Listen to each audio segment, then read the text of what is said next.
Ito naman ang gagawin ko mga katrolyo, nagsiluwagan. Axle bolt. Ayan o, siluwagan. Hindi ito napansin ng driver. Ito napansin ito, tropa natin o. Napansin niya. Pero na ano to, yung reklamo yung tukod. Pero na-adjust ko na yung clutch. Ito yung in-adjust ko kanina.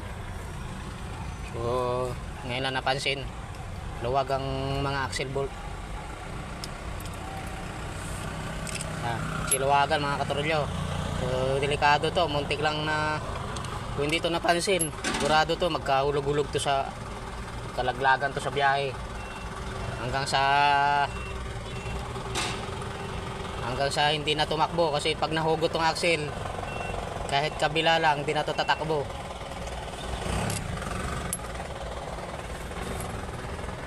Pinuwede. Pinuwede. Yan. So, meron ako mga pandikit dito mga katrolyo. Didikitan ko ng thread lock yung bolt. Ito. Para hindi lumuwag. Ito. Pandikit, thread lock. Meron akong reserbang thread lock. At saka Beta Gray. Pang dikit sa gasket maker at saka pang dikit sa bolts. Ito yung thread lock na tinatawag. Request ako ng Alfonso Singer na. Pinapulutan pala. Dati yung anak ko lang umuwi kami eh. Binibingwit lang niya eh.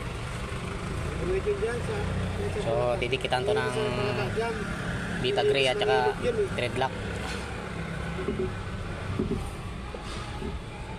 Yung mga malalaki yung imported, pinahalagaan yun.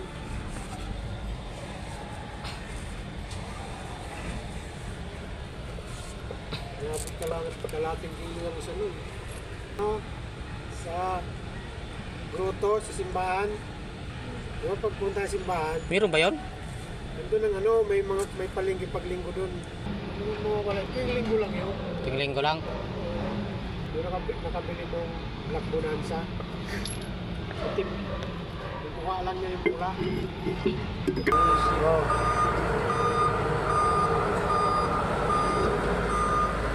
So yan na, mayroon na thread lock. Ayan na, mayroon na thread lock na pinatak. Yan yung pandikit sa bolt. Trolyo, nilalagyan ng thread lock para hindi gano'n lumuwag. Hindi basta-basta luluwag kasi may pandikit. Yan. Oh. Pagpihit mo yan, tuloy na yan. Yan na. Yan ang paraan para hindi basta-basta luluwag yung axle bolt. Kasi yan, didikit yan kapag natuyo.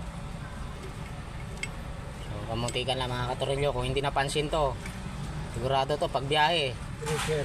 Para to, breaker. Iikot ng differential yung itong axle, pero yung gulong hindi iikot. Kasi ito yung nakakapit dyan, yung tornilyo na yan. Ang ginagawa ka sa linggo. Anto nyo na yun, dublihin kaya ng dun sa dun sa so, kakahuyan na lang, baka may makita. Ito yung kasama ko. Ito, yan. Maghahanap siya kasi kulang ng isa. Yan.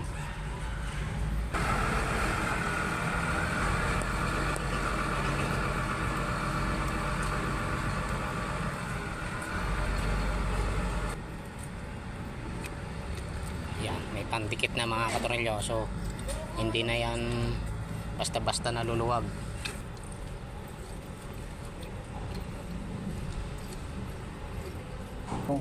Yan. Okay.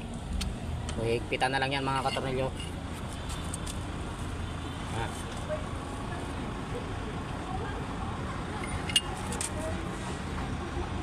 Yan, hinihigpitan ng itong kasamahan kong driver.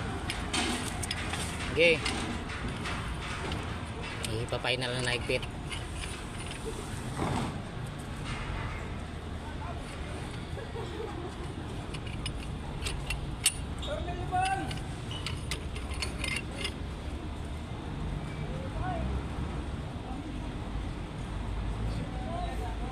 Kita papayat eh.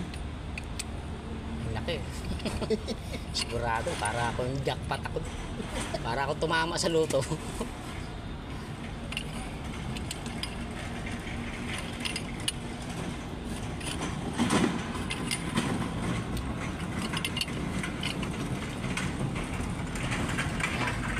Eh, final na higpit yan mga katornilyo. Kasi delikado yan. Mamuntikan lang na ano, na hindi napansin. Kung hindi yan na higpitan, posibleng ano yan, matitirik at maririgir. Kasi hindi na yan tatakbo kapag natanggal ang mga tornilyo niyan lahat.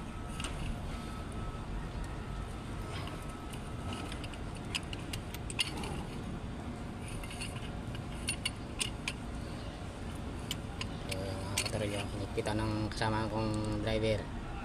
Hop. Okay na. So, okay na mga katornilyo, okay na yan. Makakabiyahe na yan. Pag natuyo yan, hindi na yan basta-basta naluluwag. Kasi didikit yan.